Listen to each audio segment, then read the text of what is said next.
What's up, guys? Normally, I would start off these episodes with some sort of an advertisement or quick promo, but I wanted to just let you guys know up front. This episode is a heavy one, or not heavy, but a bit emotional. This is a conversation I'm having with my friend, comic book writer Morgan Iverson. And one of the subjects that we touch on a lot is grief. And I don't, it's not necessarily a trigger warning, but I did just want to let you know at the front of this episode that it's a serious one. It's one that means a lot to me. And it was a conversation that meant a lot to my friend Morgan as well. So check it out, even though the Kickstarter he was promoting is no longer live. And I hope you enjoy it. Let's listen. It's always fun. I have a comics platform. I get to talk to creators all the time, and that's dope, right? Like being online, meeting people who are into comics is great. I get no better joy than when I can introduce you to someone who I know personally and who makes great comics and whose comics just deserve to be read. So this is another one of the conversations that we're having with the homie, my man Morgan Iverson. He is the writer, creator of Lumberjacks, which is on its fourth issue and is now getting its first trade paperback collection that you can back on Kickstarter. And so we're going to talk about it. We're going to talk about some of the inspiration behind this campaign and why this one in particular is so special. So without further ado, please welcome my man Morgan. What's good, everybody? How y'all doing? Everybody's good. Everybody's good. Yeah, man. Thanks for coming out. Thanks for sharing some time with us, man. I'm excited. Excited about this campaign, man. This isn't the first time you've been here. Yeah. Second time, Yeah. I'm glad to be back, man. I shoot, boy, thanking me. Thank you for having me, man. So, always good to have a conversation, and I'm with you. Like, if you get to have a conversation and it's with people that you admire, or especially if you admire them and you know them, that's dope. You know what I'm saying? So Right. so, and the last interview was like having insightful questions or probing questions is always good too, because sometimes it can open another avenue for you to either think about creatively as you create new projects, or like give you a different point of reflection or a vantage point for things, or another pitch that you didn't see. You know what I mean? So I love these conversations. So thank you for having me, bro. No problem at all. So Yeah. I guess I'll start. We'll start with the plug here. So we are here because the campaign is live right now for Lumberjacks, the By Any Means graphic novel. So this is going to collect the first 4 issues of Lumberjacks. And first of all, off to an amazing start, fully funded, day one. Yeah. Y'all can see I already pledged, and we timed this interview to come out about 2 weeks after the initial campaign launch, kind of midway point to get a bump. But this has the first 4 issues of Lumberjacks, which I'm pretty sure I've only read 3 issues. This is the release of issue 4, right? Yep. Yeah. We finished issue 4 sometime last year, some like towards the end of last year, but I was kind of on the fence about whether or not I was gonna do a Kickstarter for number 4 and then go into the graphic novel, or if I was just gonna jump straight to the graphic novel. And me and Danny were kicking that idea around for a while, because Danny actually ended up doing the same thing for his trade too. I released number 4 on my TikTok shop, but I wasn't really pushing it. I put it in there as like part of one of the bundles. So there's a few people that have run number 4 and read it, but my Kickstarter backers to me are like my base. You know what I'm saying? So like I didn't want to do a full out release of everything and start pushing anything until I came to Kickstarter first. So but another reason I jumped the gun is because I was like, for me as a storyteller, being able to get everybody to getting to the point where you can tell a full chunk of the story of the arc of this character and who this character is, what their struggles are, what they're driving towards, or what inspires them or is against them, is a big deal to me. You know what I'm saying? So that's another reason I want to jump, because I'm like, hey man, everybody's been getting these single issues, but once you get done 1 through 4, like you really kind of can encapsulate who Jax is, what he struggled against. You know what I mean? Like you can get like a full story structure, and I was excited about doing that. So Nice. So, Lumberjacks, by any means, right? This story arc's been going, like I said, 3 issues. Some people mm-hmm. have issue 4 already. Mm-hmm. Issue 1, I'll kind of set the scene for you guys if you've never read this book. So, it's about this dude named Jax who, is kind of like your typical like wisecracking, like super confident, like I know I can fight type of dude. Yeah. And he gets pulled into this situation where the book opens up with him kind of just breaking up like some petty street stuff going on, like dealing with some teenagers or whatever. Mm-hmm. And he's almost like a black exploitation hero that got transported into like the new millennium. Like, that's kind of how he carries himself. Yeah, I agree with that. So we get him and we find out that he's got like a cousin that works for the police department. There's an officer involved shooting, and it kind of rattles the neighborhood that they're all from. Mm-hmm. And while they're dealing with that fallout and like, okay, there's a trial, or the officer's gonna like be acquitted, they're gonna get off, or they're gonna be found guilty. At the same time that this trial is going on, we're seeing like this sort of terrorist group, kind of like Anonymous, rising up and disrupting stuff. And so there's a lot of different factors going on to set the scene where Jax has to kind of jump into action reluctantly because he's got heroic qualities, but he's not really trying to be anybody's hero necessarily. And so this story is really about his journey from reluctant hero to just straight up hero. Yep. We're getting all this other stuff going on. That's a great summation. I agree. I think that's especially the last part that you put on. Like he's definitely a reluctant hero. When you read the origin novel, it gives context to that. When me and Danny are out at cons or like we just did Free Comic Book Day, Danny just wants to picture that he's a mad dude. He's got anger issues. You know what I'm saying? Like Danny just wants to picture he's got anger issues. And every time he says it, I'm like, man, you act like you don't know the story to know why. If we were going to acknowledge that he does have anger issues, why he's angry, you know what I'm saying? Like why he's angry, what he's going through. So that was a great summation. I think, especially with Sinners just coming out, and Ryan Coogler being somebody I look up to so much, for especially how he chooses to tell stories and why he chooses, like his why for telling stories and it being very personal. He takes very personal things and finds a way to extrapolate that into a great story. And there's layers to it, you know what I mean? So that you can follow just the surface level stories, but there's also other threads that if you pick those up, it can elevate the story, it can elevate perspective and things like that. And that's always the goal of mine. So that element of Jax, especially, like I said, you really encapsulated the last part of him growing to be a reluctant hero versus somebody that finds the reason to step into that role. You know what I mean? So the elements around him are going to force him to make a decision. You know what I mean? And it doesn't mean that he's going to make the right one. You know what I mean? So yeah, that was a great encapsulation, man.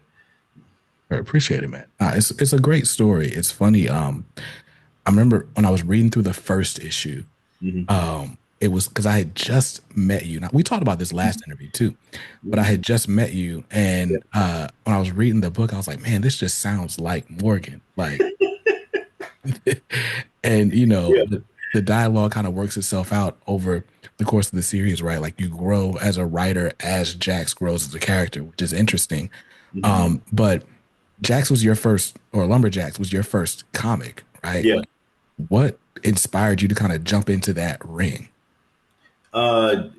Honestly, Danny, because I didn't grow up reading comic books. I watched Spider-Man growing up. I watched X-Men. The two shows I watched the most were X-Men and Batman, the animated series. Still goated. Batman animated series still goated.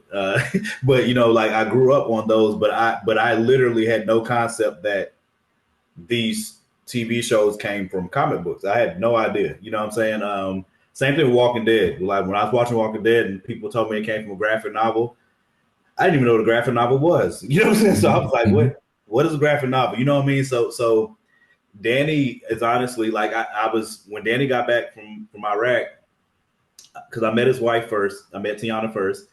That's my sister. And I met him when he got back home. And Danny, he had written a novel and published it. And I was like, you can do that? Like, I know this dude. You published something? Wow. You know what I'm saying? So I was, because I loved to write when I was younger, but I kind of let it go. And when I saw that he published a book, I read his and I was like, yo, this is not to be disrespectful, but you know what I'm saying? But like for somebody that I know to do something that is like, this is good. You know what I mean?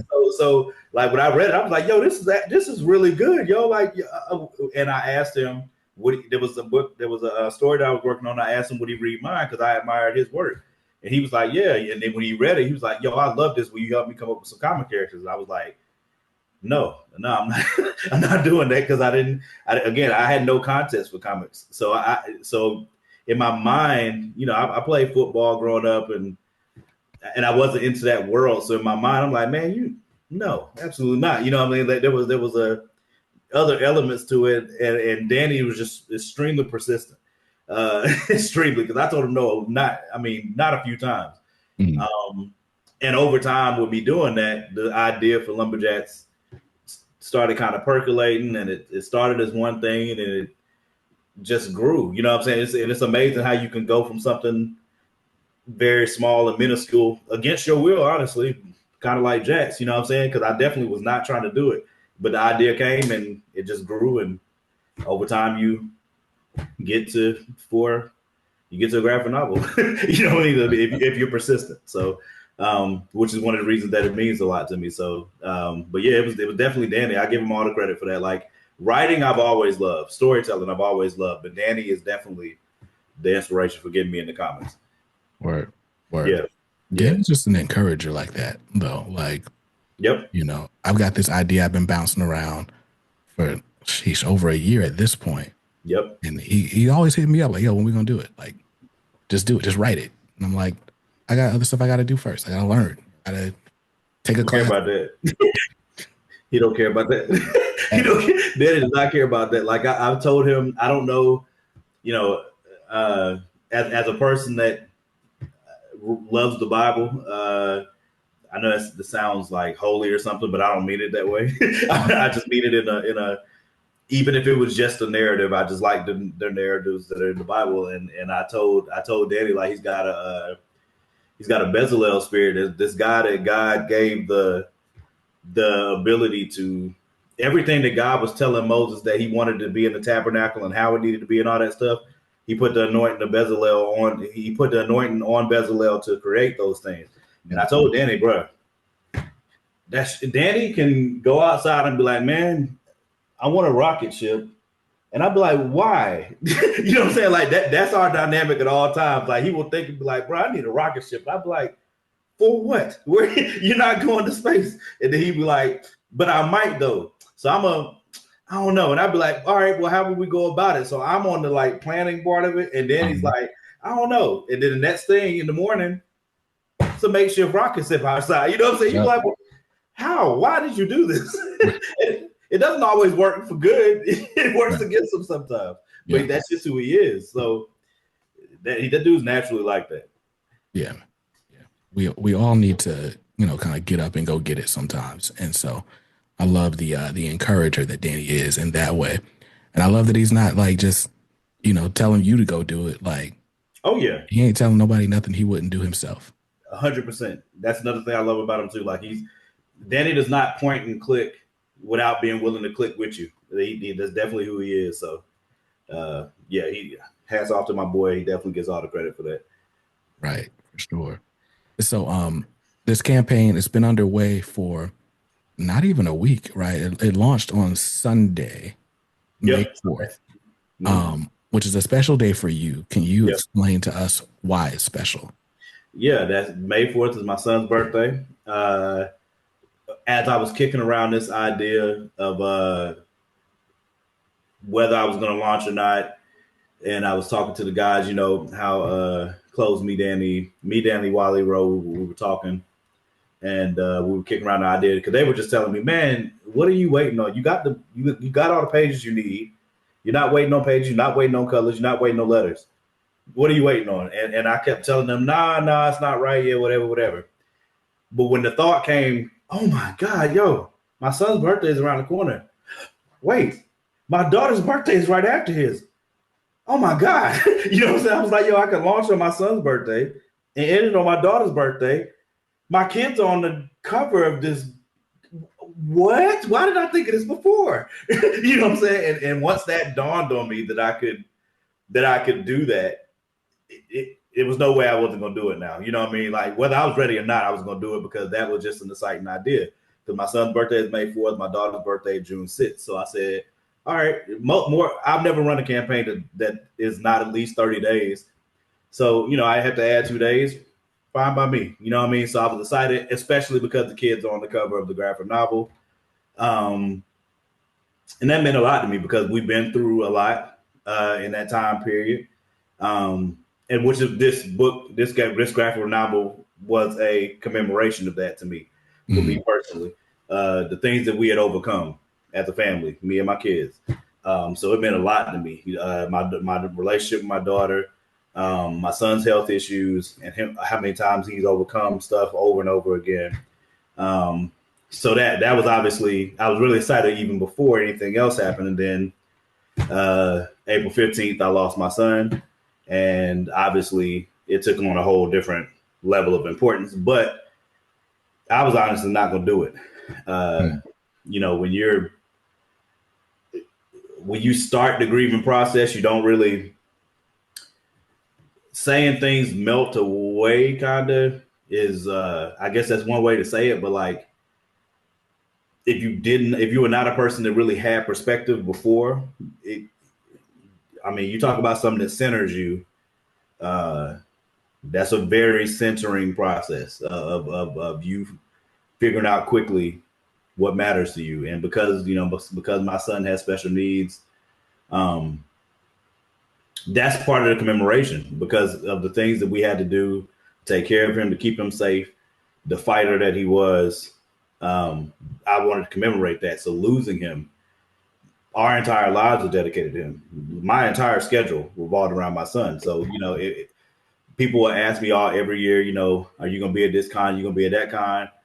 And I couldn't because, you know, my son comes first and I'm not going to do it. You know what I mean? My son comes first. If I could be there, I will, but I have to have somebody that's going to watch him, or me and his mom have to work it out. And we couldn't always do that. So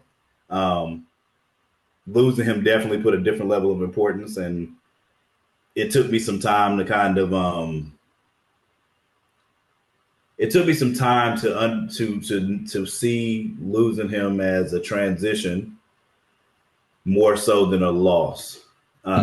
It's a loss, and I understand that, and I can center the fact that I lost my baby. You know what I mean? And I think a lot of people that follow me on social media and people that know me personally know how much he means to me. So losing him is a different type of heavy. But once I could kind of see it as a transition, I'm a very analytical, logical thinker, cynical too. But from a scientific perspective and a spiritual perspective, I still see it as a transition because from a scientific perspective, our theory is still the Big Bang as it stands now, physicist wise. Since the Big Bang banged, there's not been any new matter that's come into the universe. It just continues to recycle. And when I think about that from the perspective of my son, okay, I can center with that. I get that. He's recycling. This is the part of the process. He's not gone because he's always with me and his mom and our memories and our love and our hearts, our family, friends. And spiritually, obviously, he's not gone. Like, and one of my friends encouraged me. I know he was trying to encourage me, but it was just so profound what he said that, you know, for people that are spiritual, you know,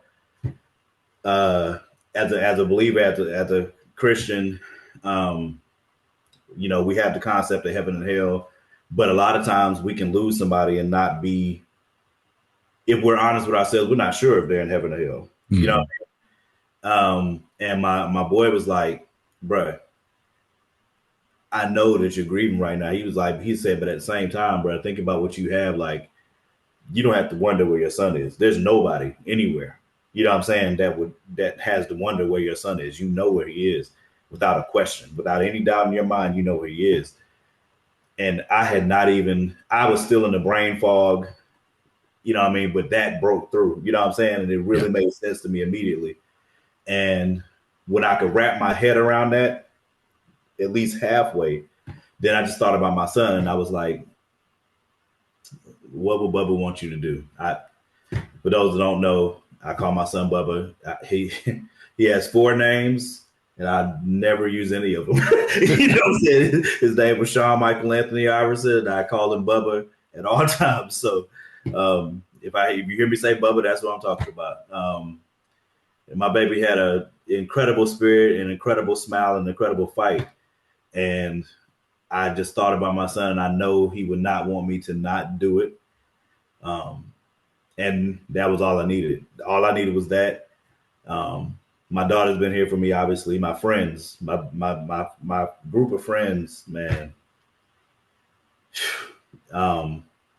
they really lifted me up. You know what I'm saying? At times where I didn't know what I needed, because in those times, people ask you what you need, what can I do? Mm-hmm. People are unsure what to say and how to help, and I've been there. I have a friend at work that just lost somebody that was really close to him, and you don't know what to say. You know what I'm saying? But you don't want to say the wrong thing either. And I know that when people are trying to communicate with me, that they're supporting me and they'll be there for me.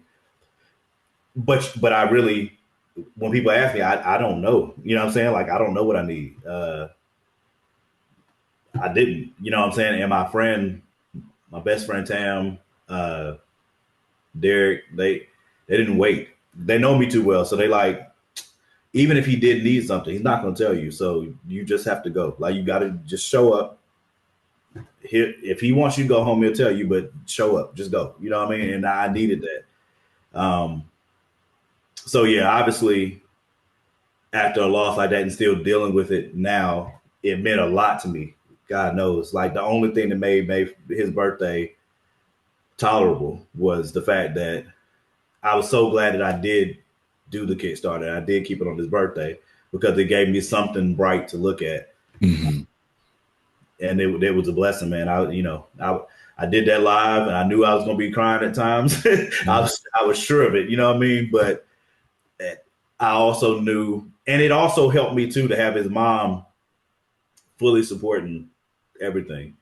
That meant a lot to me, because right now we're definitely leaning on each other, you know what I'm saying? And it meant a lot to have her support too. So for the people that already backed it, thank you, man. Like, I've thanked y'all before, but I'm gonna continue to thank you. It really seriously means a lot to me.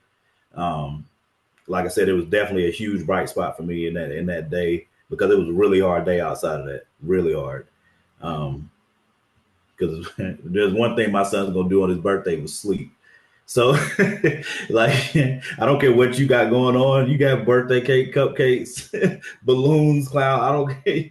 Bubba don't care about none of that. Like, I'm telling you, like, you can do it. You can set everything up, and you can put icing in his mouth. You can do whatever you want. And he'd be like, yep, all right. And by 1:30, 2 o'clock, out of there, he's going to sleep. So, I mean, he might wake up, but probably not, you know what I mean? So, and not being able to have that, me and his mom laughing at him about that this year, and it's his 16th birthday. So, you know what I'm saying? Another big milestone. We're still blessed that he had his 15th.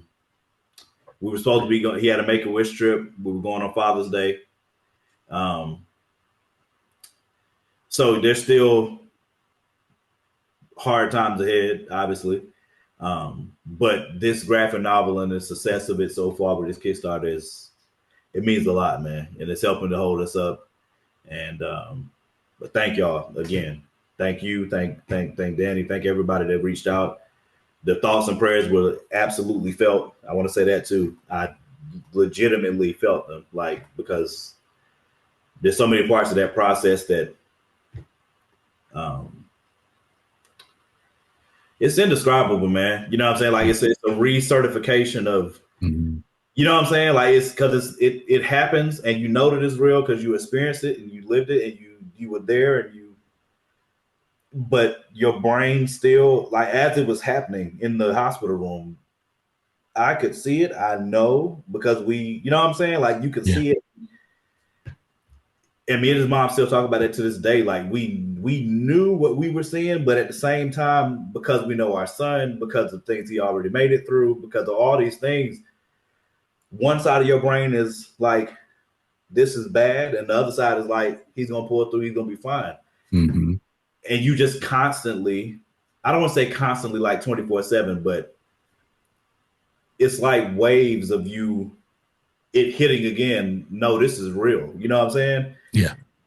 Um, so I just kind of try to stay in between the waves and, you know, stay afloat in between them and get through them and then just keep passing through. But this helps. This helps. Yeah. So thank y'all again, man. Yeah. No Sincerely. problem.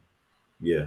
I think the closest experience I've had, because I've not lost a child, the closest loss I've taken was my grandfather. My grandfather passed in 2017. Mm-hmm. And at the time of his passing, I was like, I wouldn't say primary caregiver. I guess my grandmother gets that tag, but I was the one that was always at the hospital, Yeah. like listening to all the doctors' meetings. And by that point, it was end of life care. There's social Yeah. workers and all this. They're telling you like, oh well, he's got like a week or this. And Mm-hmm. so we were in between a couple of different meetings. Like, all right, is he gonna go from to rehab, or we're gonna take him home, or whatever? Mm-hmm. And it was like it was a Saturday morning because it was all right. We're gonna meet one last time with a social worker at like 10 a.m. And he passed at like 9 something. We were on the way to the hospital, Yeah. and it's definitely like a point because I was close enough. I was living like around the corner from the hospital at the time, and Mm-hmm. so I got the text, and I was like, somehow I made it to the room before my uncle who was in the parking lot. Mm-hmm. But you're right. There's definitely like this kind of, you almost feel like that Spike Lee dolly shot where it's like the world Yes. around you Yes. and you just kind of standing there like in a daze. Uh, Yes. I remember following like, you know, because, they come and you pray or whatever, if that's your thing, Mm-hmm. they'll eventually, okay, I'm not going to describe all this in depth.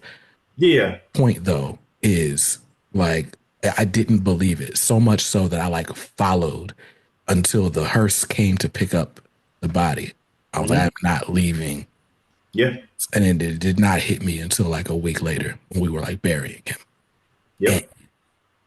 it is, you know, now some years removed, right? Like there's different things that I do, right? Even the reason I wear hats all the time. Mm-hmm. I got waves. I used to take pride in my hair. Like I ain't never wear a hat growing As up, we all do. right? Right. Yeah. But Yeah. my grandfather never left the house without a hat. And so Mm-hmm. now like I feel naked if I'm not wearing a hat. It's weird. Mm-hmm. Mm-hmm. Um, my grandfather cooks or Mm-hmm. cooked. My Mm-hmm. grandmother didn't, I can count on one hand the times I remember my grandmother cooking anything, Mm-hmm. you know.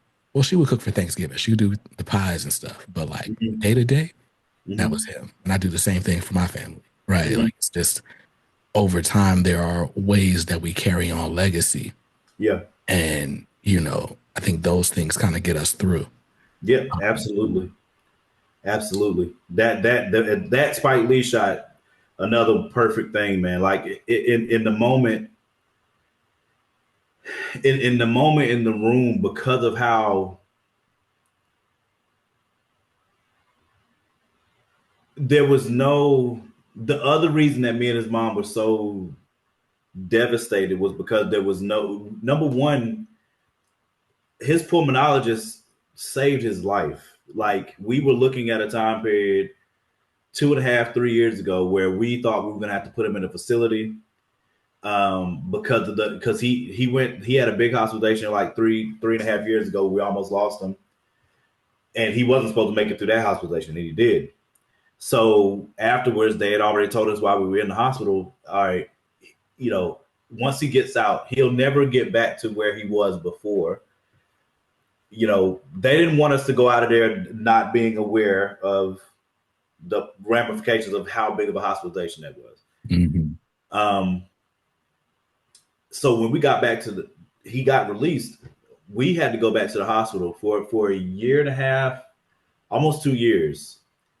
We had to go back to the hospital with him for maybe the first 6 months, every week and a half. Mm.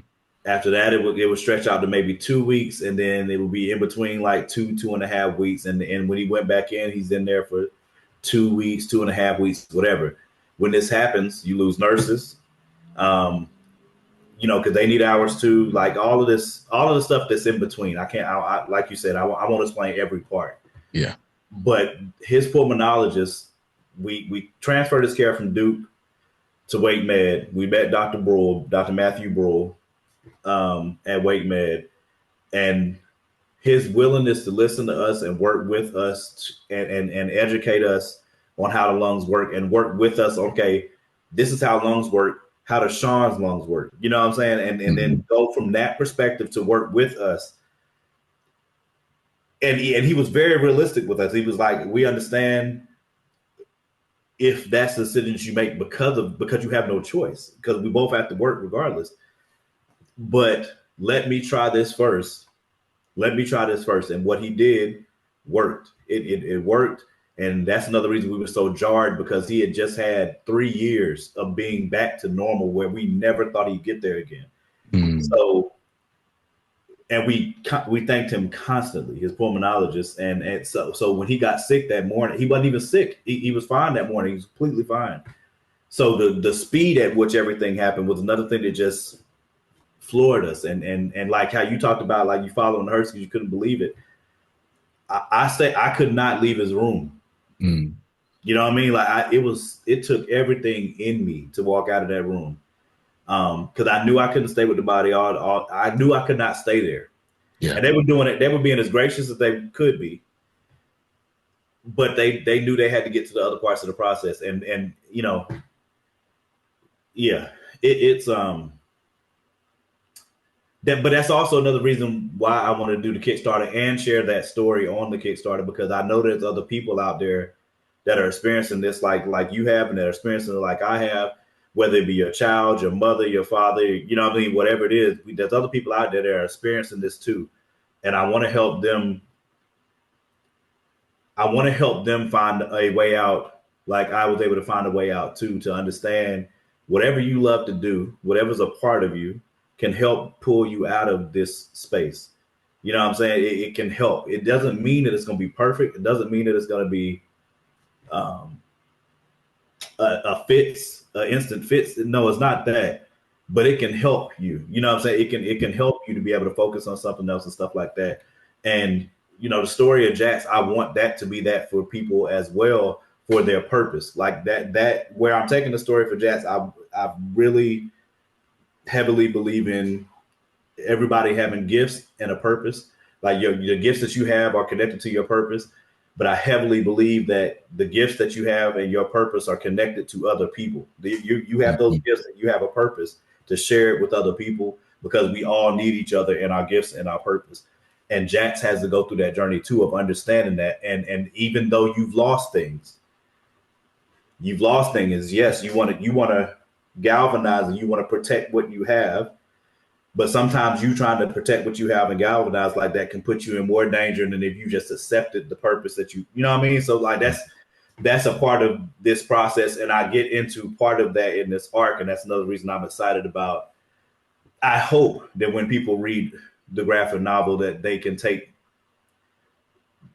at least that away from it. Cause I try to tell it in layers and have different things that are pulling you through the story. But I hope that that's something that people can come away with as far as the purpose piece.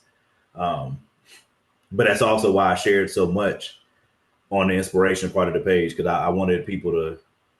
There's people out there going through this just like we did. There's people that are going to go through it. You know what I'm Mm-hmm. saying? So if I can help them through this process, I want to. So yeah, I know your daughter's a big inspiration for this as well. absolutely. We just had our third, Hmm. and it's funny to me like how different each of our kids are. Hmm. Right. And you'll see memes that'll be like, you know, my second child is my ride or die or whatever, right? And Yeah, it's absolutely true. But yeah. I'm wondering, you know, your children inspire you in different ways. How Mhm. would you sum up, right? Like who each of your kids is and sort of what they inspire, what they bring up in you? Man, um, my baby girl inspires me to a big thing is not giving up. Uh, because of I shared enough in the inspiration part to not put things in a perspective where other parties are upset. You know what I'm Hmm. saying? Yeah. Because I can't put everything out there without causing issues. Yeah. Uh, but the long and the short of it is, I was not able to be. Not I don't even want to say the word able. I was not there to raise my daughter classically like I could with my son. Hmm. And there were circumstances for why that happened. Some of it was mine. You know what I'm saying? Some of it was mine. Some of it was the situation. Like there's a lot of stuff that came together to do that. But the not giving up part comes from I used to spend time. The one of the craziest things to me was I was in Durham, especially once I moved back to Durham from Greensboro when I was going to A&T, which now my baby girl is there. She's going to. I won. Hmm. Her mom and stepfather went to Central. You know what I'm saying? My baby chose to go to A&T. Hey, listen, I didn't encourage it, okay? But the point is, full circle moment, my baby decided to go to A&T. But when I was at A&T, I came back home in 2005 to help take care of her because I would still come back and forth to watch her when something was going on and whatever. Her grandparents were taking care of her. And but when I came back, I couldn't see her like I wanted to. And she grew up not like she was not sure why her mom and I were not raising her. Hmm. All she knew was a grandparent. She knew that we existed, but like when we came around, because it was so sporadic, it just wasn't. You know what I mean? And Yeah. and and I used to. But the crazy part was I'm in Durham, and I used to drive past the neighborhood where she lives. She lived right by where my grandmother lives, and I used to cry sometimes coming from church because I'm driving past there.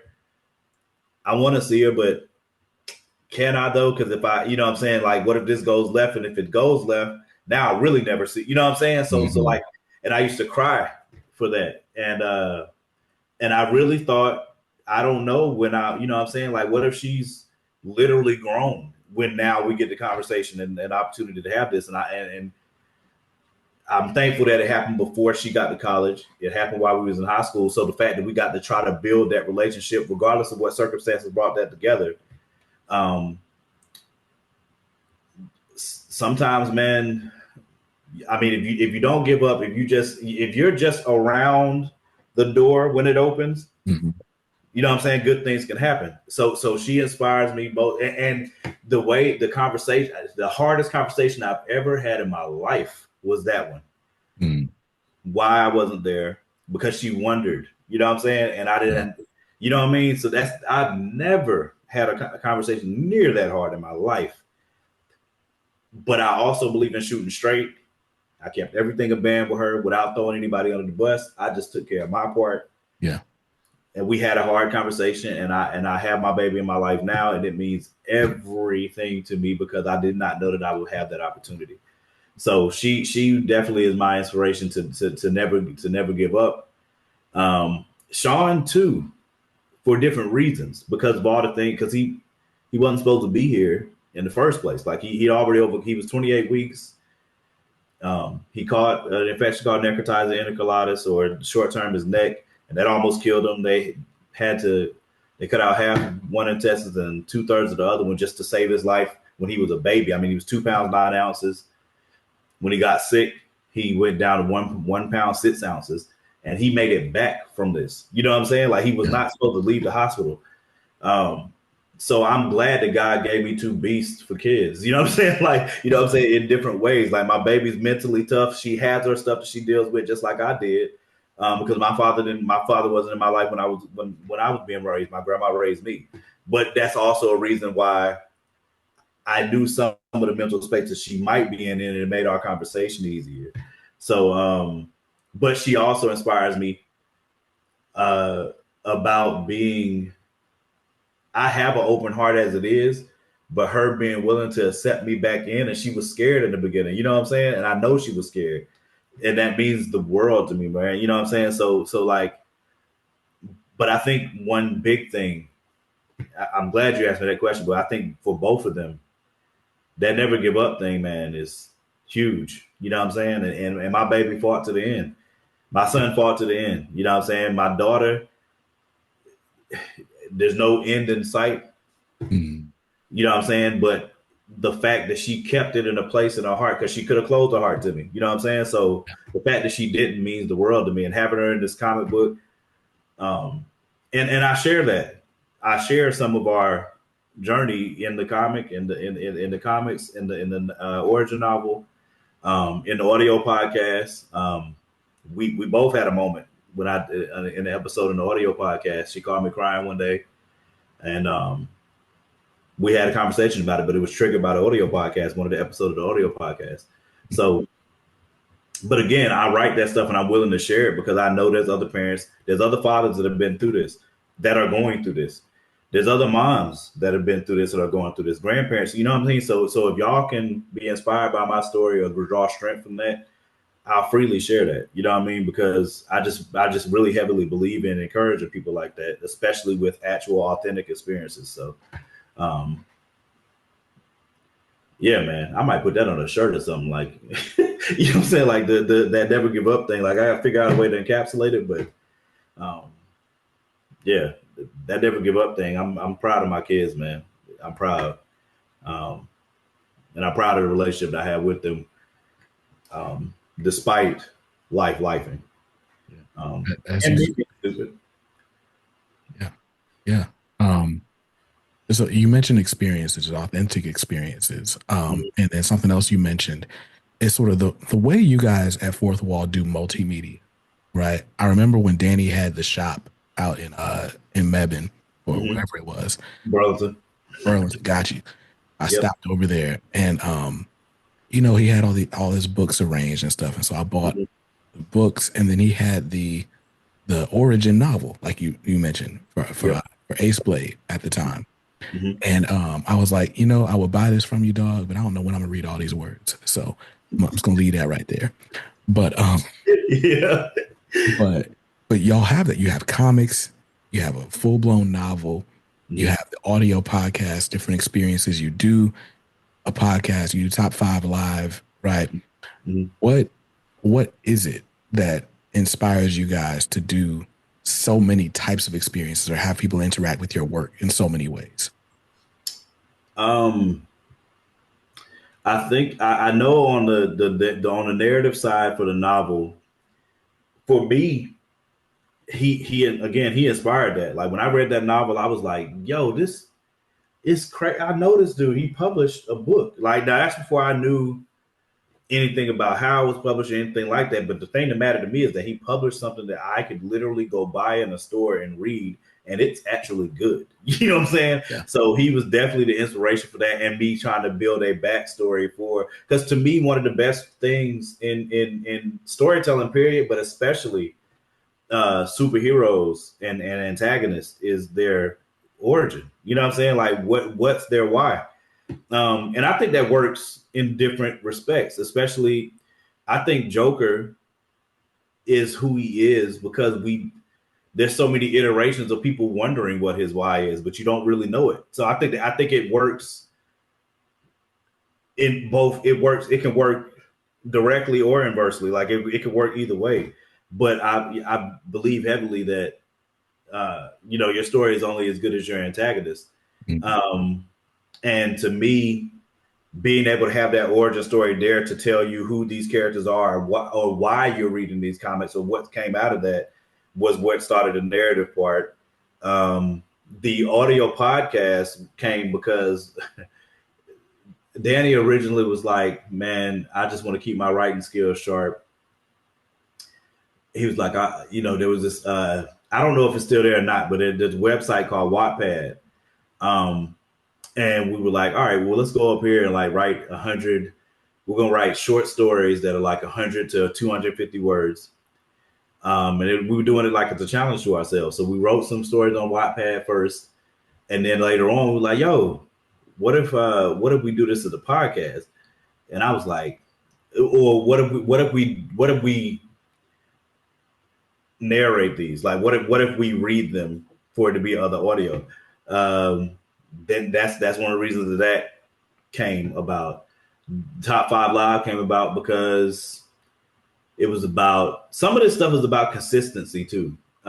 Danny's amassed his following on TikTok because he was consistent with putting out that content.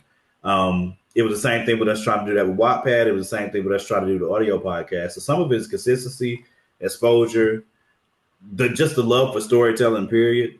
We both. I mean, I listen to stories every day that are not my own in different facets, and I think that also helps inspire it too. Because for Top 5 Live, I wanted to do it just because there are times and there are things where I love doing top 5 lists. Mm-hmm. You know what I mean? So like, Stephen A and them do theirs, in sports and R&B and stuff like that, having those arguments. Some of those are the best. Those are barbershop conversations. You know what I'm saying? We all do that all the time. And that idea I love, but I also love the idea of having somewhere where somebody could, we could go and have a real conversation about real things, something that's happening in the world, or something to piss you off today, or something that you thought was funny. I love the idea of being able to meld both of those things together into a show that became Top 5 Live. So, I mean, at this point, I think the thing that keeps us going is just we just love storytelling. We love entertaining. We love storytelling. And it's another way to interact with people, meet new people, share new experiences, learn new experiences. So, yeah. For sure. Yeah, no, the Top 5 Live, that was my joint for a minute before I got busy with, podcasts and all that stuff. But because, I cut my own hair, so I don't get barbershop talk. Yeah. Haircut about $60, $70 all of a sudden, right? So, man, bro. Yeah.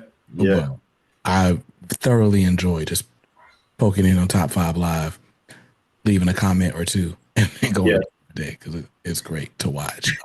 Thank you, man. Nah, no problem at all. So I want to just share the screen real quick because I want you guys to see these rewards for Lumberjacks. So issues 1 through 4 are out. You can grab them in this graphic novel form, but you guys also have single issues or variants for issue 4 that you can grab. So, of course, I backed the early bird bundle, which I do not believe is still available.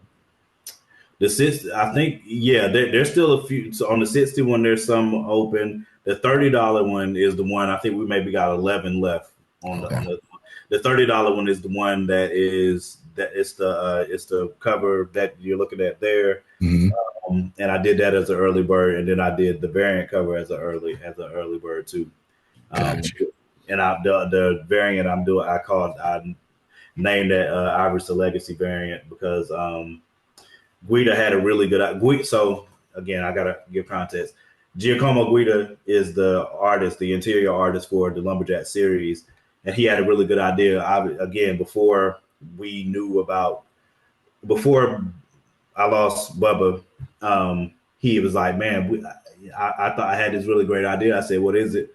Eventually, he told me, he was like, "Man, what if we put you and the kids in the picture and have your character back behind you?" I said, "Yo, that's a dope idea, bro. Appreciate you." He was like, "Nah, don't worry about it. I'm gonna take care of it." And then obviously when he heard about Bubba, it inspired him even more to do it.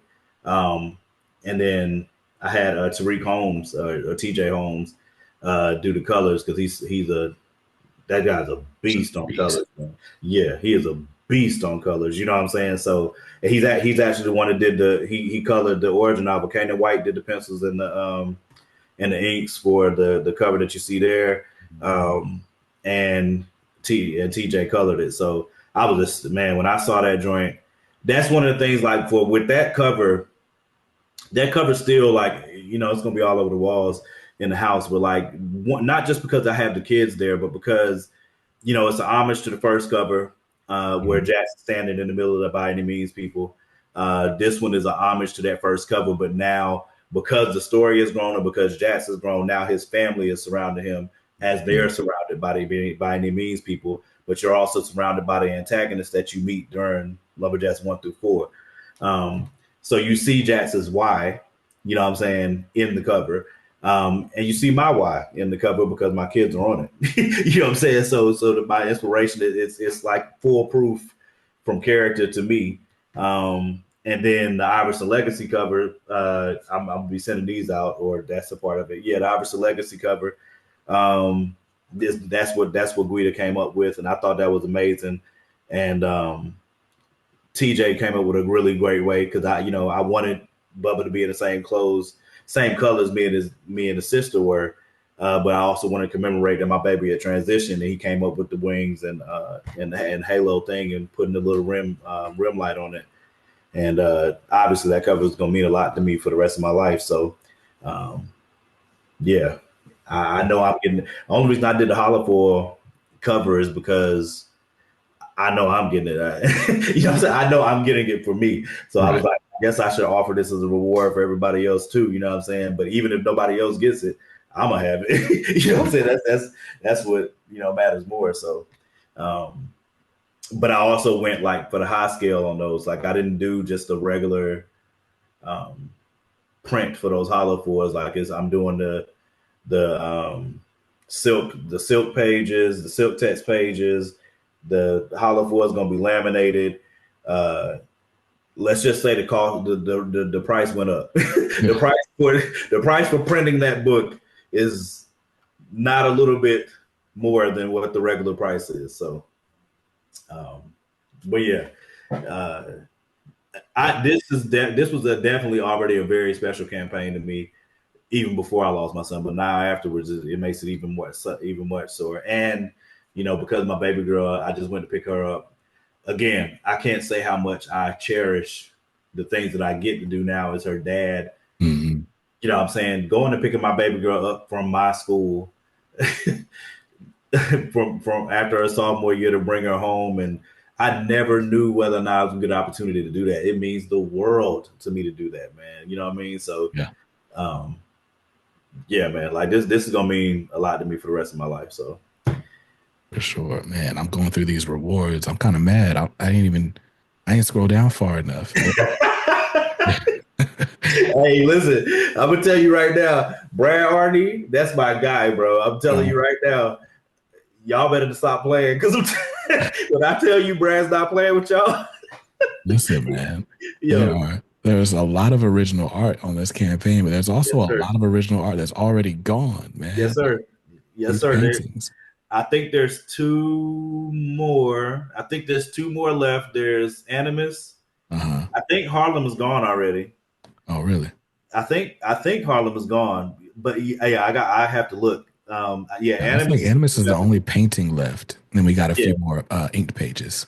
Yeah, the ink pages. Guida's redoing those. The ink pages. The duo one is gone. I knew that was going to go because Jackson and Ace Blade are in it. I would not be surprised if Danny tries to accost whoever bought the Ace Blade one. The Ace Blade one, if Danny sees you outside, you're in trouble. He's going to try to take that. So, but yeah. Those original art pieces went much quicker than I thought they would, but yeah, it was not a game. For sure. So nah, man, I'm excited about this campaign. Obviously, right? Like it was a dope book. It's been a dope book for 3 issues. I wouldn't expect anything less for issue 4. But I do want to make sure that I'm clear to to all of you watching, right? Like this isn't like, hey man, my man's going through tragedy, send him some money. No, Yes. this Yeah. is an amazing project uh, that was Thank going on already, but you're not. I don't know. This ain't putting money in the Salvation Army bucket, and you're like, what's happening? Whatever, right? It's not like dude that it cost you, like, oh, let me give you this book, right? Like, Yeah. this is an amazing action-packed graphic novel. The Thank you, bro. dialogue is fun. Jax is such a witty character, and I think like that's probably my favorite aspect of the book. Thank you, man. There's definitely aspects of it that are like um solemn, sobering, you know, Mhm. like Mhm. there's that whole sequence in issue one where we're in the courtroom and we're naming people and stuff. Yeah. And it's like, Yeah. man, right? Like, so there's definitely moments that'll make you think, moments that'll make you feel, but the Mhm. book is absolutely like entertaining. I can't even like the way it's been repackaged, right? For this like this homage cover. Yeah. Because, at first glance, I was like, wait, I've seen this cover. Then I was like, wait, I have not seen this cover. This is I'm not. glad. I'm glad I got to say that. Yeah. So, but yeah, no, Kanan White is a beast. Yeah, bro. He did my favorite cover for issue three with like the puppet strings. Oh yeah. Yes, sir. That's still. Oh, that's something else that's in the graphic novel too. So lumberjack. So for everything that's in the graphic novel, you have lumberjacks 1 through 4 is in there. I got Guida actually one of his a student that he mentors actually did the teaser pages for Lumberjacks number 5. So that there are teaser pages at the back of the book for Lumberjacks number 5 to kind of direct you to where the story is going. I did a cover gallery for what my favorite covers are so far through in Lumberjacks 1 through 4. What my favorite covers are. I put an Easter egg section in there. So um, after every edition of the comic, there'll be an Easter egg section to point to some of the things. I'm not pointing to everything because I Mhm. hate spoilers. You know what I'm saying? I hate spoilers, but I am pointing to some of the things like, hey, I hope that you are just enjoying the story and you might have missed this. Go back and look at this, which is the reason why I was saying what I said about this cover. This a homage. Mhm. I told people play Where's Waldo with this cover because it's not just by any means people that's on this cover. Right. The antagonists that you meet during this journey, during this first arc, are also on that cover. Mhm. Um, that's Jackson's dad in the black beside him. That's his mom in the red, his grandfather in the purple, his wife in the blue, and my baby on the bottom right, and my son in the middle in the white. So yeah, man, that's what I'm saying. That cover was gonna mean a lot to me as it was, but I also we were trying to go for that the rim light Mhm. that TJ put in there. Man, like it looked good before, but when he put that light on there, I said, "Hey, man, stop before I smack you, bro. Like this is, you know what I'm saying? Like this is getting crazy. You know what I'm saying? Because me and Kanan were trying to get this a dark feel, but we wanted the light to be the family. So when he was like, Yeah. "Oh man, what if we put a rim light there?" And I said, "What's a rim light?" He was like, "Hold on, I'm gonna give me a second." And then you put it up there. I said, hey man, you, And then that rim light's got like a blue cast to it, so it's yes almost like sir. there's lightning that struck off camera. I'm Bro. telling you, When I say I love this cover, man, I love this cover. I really do. So, and it's not just because the kids on it; it's just because of the homage to the first cover, um, and all the different elements. But the puppet strings for number 3, Mhm. I, I'm not gonna say whether that made the cover gallery or not, It, but it has to. It has yeah, to. I'm just saying. I'm just saying, like that joint's hard, bro. Okay, Right. that joint is hard. So Um, yeah. but yeah, these are in there too. Character pages for different antagonists that you meet during the journey. Um, give you some background on them, kind of like me and Danny are trying to work ourselves towards doing a source book for Fourth Mhm. Wall. That's why we have this information in here. So we'll be sometime soon. We'll be looking to do a source book. That'd Um, be dope. I yeah. just got in the Teenage Mutant Ninja Turtles source book. Oh wow. It is great. It's basically cataloging like that whole IDW era from like 2011 to now. I can't even And fathom how much is in there. the way it reads, like it's not like the Marvel handbook where everything's alphabetical order. Like Mm. they put all the articles like in story order. So it's like you could read like 15 volumes of Teenage Mutant Ninja Turtles, or you could read the source book, or you could just use the source book like a reference, like because it's got a table of contents so you can go through like, all right, well, Wow. who is this person that is dope? See, we got to look at that because that's one of the things that we were trying to look at is trying to figure because I like how Marvel has their character pages that go through like the powers and abilities, fighting skills. I like that. Yeah, And we were trying to think about doing something similar like that, but I love the idea that so maybe we could do, like a melding of the two, you know what I mean? But we started on one before, but we just hadn't finished it because we were trying to get new artwork in and then figure out how we were going to put it together. So, um, but it's something that's coming. Like eventually, especially for the Kickstarters, we love to have that source book there for people. dope, dope. Well, look, man, I'm excited. I'm excited that this campaign is already fully funded. So, the book is done, right? Yep. All we got to do is print the graphic novel. Yep. So we know how many orders we got placed, right? Yep. Yep. We're not letting the tariffs get us down. No, we are not. No, we are not. We're gonna So print these joints, bro. right. And so, man, I'm excited about this. I'm happy for you, right? Because Thank you, I bro. remember when I think we met, there was just Lumberjacks issue 2 coming out. Yep. So to have 2 more issues out, to have a whole trade on the shelf, nobody got to dig out of a short box. It'll be sitting Telling you, there man. next to my copy of Ace Blade. That's dope. Man, it's such a that's what I'm saying, man. It was such a commemoration in all these ways because I was so proud of Danny when he got his done, and now when you come to the fourth wall table, you can get both trades. King Supreme's trade will be done soon. You know what I'm saying? Me and Wally are trying to figure out the schedule for getting Harlem's done. So it's exciting times, man. It really is. So to have all of these different things coming together at the same time, um, it means a lot, man. So thank y'all again, and thank you, bro. Yeah, no problem at all. So for those of you guys who are looking to back the campaign, you didn't already go Google it, just go to comicsaredope.com/lumberjacks. Lumberjacks is lumber, JAX. So go to comicsaredope.com/lumberjacks. That'll take you to the Kickstarter page so you can back this and be like me in a few weeks when this comes in the mail. Just all happy and stuff. And if people are looking to follow you, where can they find you on? On Facebook, more as Morgan Iverson. On IG as Morgan_Iverson_ on IG.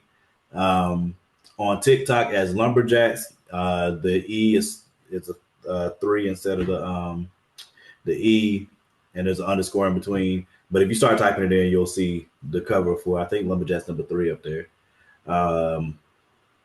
Where else? I'm on Blue Sky. Let me see what my thing is on Blue Sky because I never. You don't use Blue Sky. Yeah, I don't mess with. I was never a Twitter person at all ever, but obviously for obvious reasons, there's more reasons not to be now. So Yeah. let me see. Yeah, Lumberjacks on Blue Sky, same thing. 3 instead of the E. But yeah, I think that's all the social medias. Or you can just go to fortwallpros.com and click on Morgan Iverson, and it'll show you all of my social media sites. Bet. So I'll make sure I'll leave links to that in the description down below and in the show notes if you're listening to audio. Thank you guys for rocking with us. Thanks for supporting the campaign. And stay safe, stay awesome, and read something dope today. Peace. Comics are dope.